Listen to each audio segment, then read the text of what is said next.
చెప్పుకోవడానికి ఆదర్శంగా ఉంటుంది.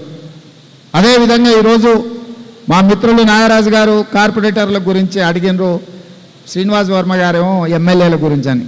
నాగరాజు గారు తెలివి కల్లోడు. ఇప్పుడు ఇమ్మీడియట్గా వచ్చేది కార్పొరేటర్ ఎన్నికలు కాబట్టి అవి ఇస్తే తర్వాత ఆటోమేటిక్ ఎమ్మెల్యే టికెట్లు అడగొచ్చు అని వారి ఆలోచన. ఎందుకంటే ఎమ్మెల్యే ఎన్నికలు చాలా దూరం ఉన్నాయి. ఇమ్మీడియట్గా సంవత్సరం తిరిగే లోపల కార్పొరేటర్ ఎన్నికలు ఉన్నాయి. తప్పకుండా చట్టసభలలో మీ ప్రాతినిధ్యం ఉండాలి అన్న ఆలోచన నాకు ఉంది.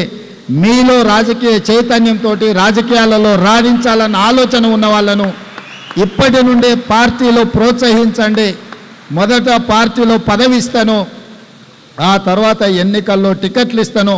పిసిసి అధ్యక్షుడిగా తెలంగాణ రాష్ట్ర ముఖ్యమంత్రిగా క్షత్రియ సోదరులకు నేను మాట ఇస్తున్నా.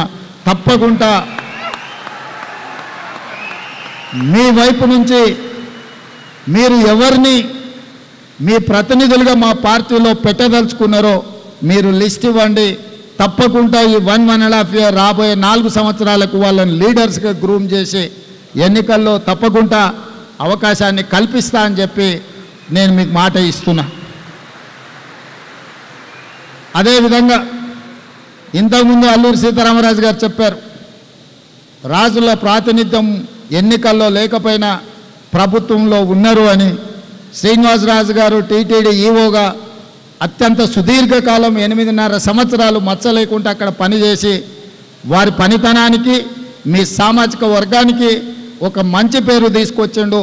వారు ఐఏఎస్ ఆంధ్రప్రదేశ్ అయినా అక్కడ ఐఏఎస్ ఆఫీసర్గా అక్కడ పదవీ విరమణ వాలంటీర్ రిటైర్మెంట్ తీసుకొచ్చే తెలంగాణ రాష్ట్ర ప్రభుత్వంలో వారిని సలహాదారుడిగా నియమించడం. మీ తరఫున తెలంగాణ ప్రభుత్వంలో శ్రీనివాసరాజు గారు ప్రతినిధిగా ఉంటారు.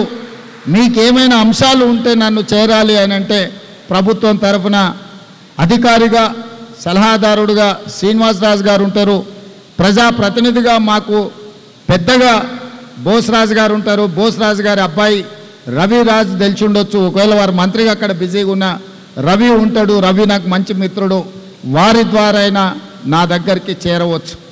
అదేవిధంగా ఈరోజు యంగ్ ఇండియా స్కిల్ యూనివర్సిటీ ఒక నూతన విధానాన్ని ఈరోజు తెలంగాణ రాష్ట్ర ప్రభుత్వం ప్రవేశపెట్టింది. మధ్యకాలంలో ప్రపంచంలో తిరిగిన ప్రతి దేశంలో కూడా యంగ్ ఇండియా స్కిల్ యూనివర్సిటీని మేము చెప్పడం జరిగింది.